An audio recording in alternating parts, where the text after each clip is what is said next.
Alasan Timnas Indonesia U22 butuh sosok Marcelino. Evaluasi Garuda Muda jelang lawan Myanmar, semua kritikan diterima. Kerendahan hati Calvin Verdong untuk korban bencana di Sumatera. Banggakan darah Indonesia, Johnson Seal buka pintu bela Timnas Indonesia. Simak informasi selengkapnya sebagai berikut.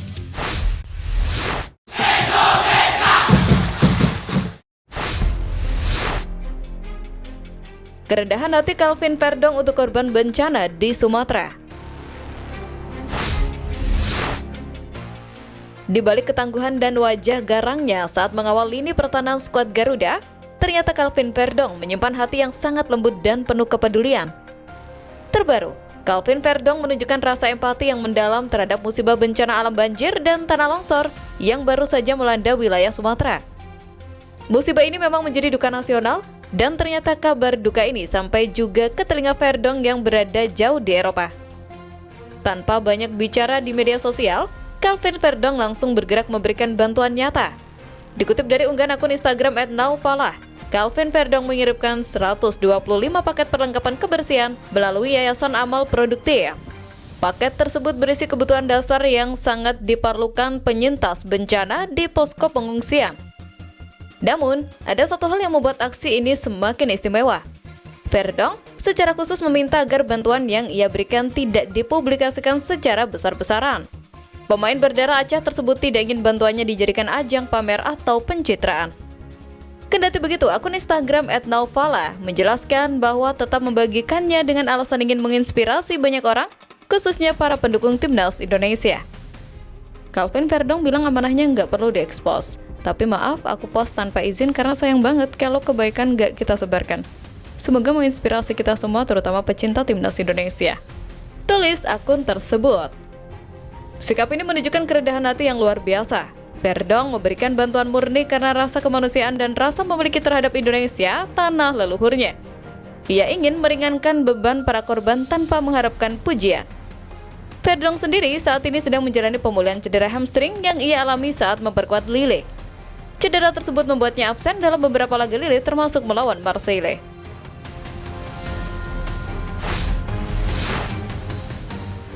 Alasan Timnas Indonesia U22 butuh sosok Marcelino.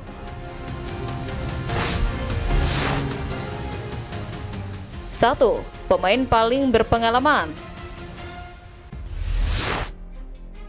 Jika dibandingkan dengan penggawa Garuda Muda secara keseluruhan, tentunya Marcheng memiliki pengalaman yang paling unggul.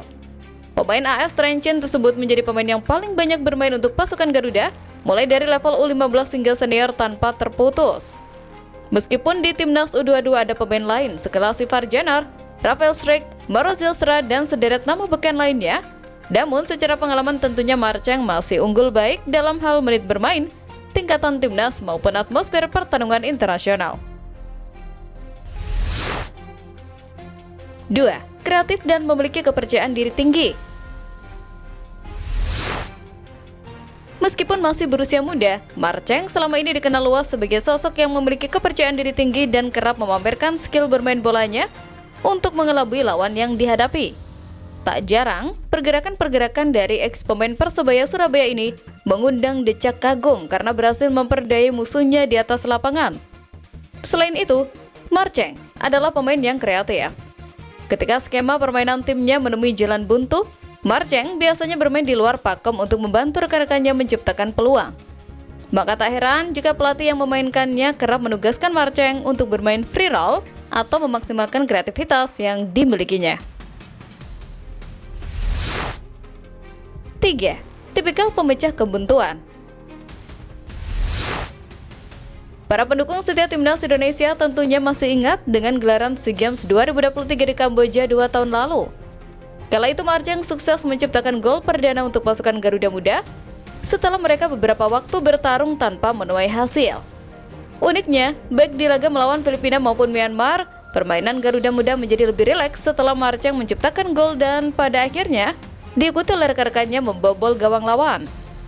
Tanpa Marcheng, Timnas Indonesia U22 memang harus merasakan kehilangan yang cukup besar. Bukti awalnya bahkan sudah langsung kelihatan, di mana pasukan muda merah putih harus langsung tunduk di kaki Filipina tim yang 2 tahun lalu mereka kalahkan dengan salah satu gol yang tercipta melalui seorang Marcelino Ferdinand.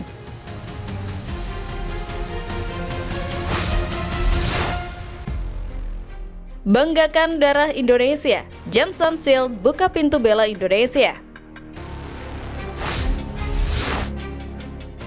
Radar pencarian pemain keturunan PSSI kembali menangkap sinyal positif dari Eropa.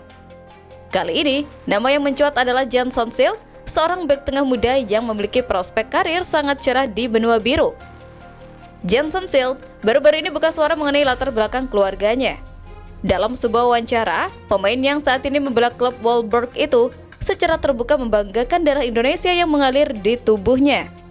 Ia tidak malu mengakui asal-usulnya dan justru merasa memiliki koneksi dengan Nusantara. Ya, kakek saya dari Indonesia, di Maluku tepatnya. Saya berhubungan dengan kakek saya, tentu saja. Saya belum pernah ke tempat dia dulu saat tumbuh dewasa dan dia sekarang sedang berada di sana. Tapi saya pasti ingin berkunjung ke sana dalam waktu dekat. Itu luar biasa, ujar Johnson. Pernyataan Johnson Shield tersebut dinilai sebagai kode keras bahwa ia siap merapat ke skuad Garuda. Ia secara tersirat membuka pintu untuk membela timnas Indonesia jika kesempatan itu datang. Johnson menyadari bahwa proyek sepak bola Indonesia saat ini sedang berkembang pesat dan menarik minat banyak pemain diaspora. Secara profil, Johnson adalah tipe pemain yang sangat dibutuhkan. Ia memiliki postur tubuh yang tinggi menjulang, kemampuan duel udara yang sangat baik, dan ketenangan dalam menguasai bola. Pengalamannya bermain di kompetisi level Eropa lainnya menjadi jaminan mutu. Jika Johnson benar-benar dinaturalisasi, maka lini pertahanan Indonesia akan semakin menumpuk dengan talenta kelas 1. Ia akan bersaing atau berduet dengan nama-nama seperti Jait Zas, Michel Gars, hingga Kevin Dix.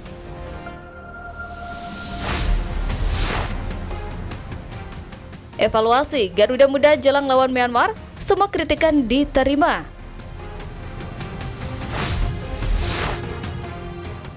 Pasca hasil mengecewakan melawan Filipina, skuad Garuda Muda kini dihadapkan pada laga wajib menang melawan Myanmar.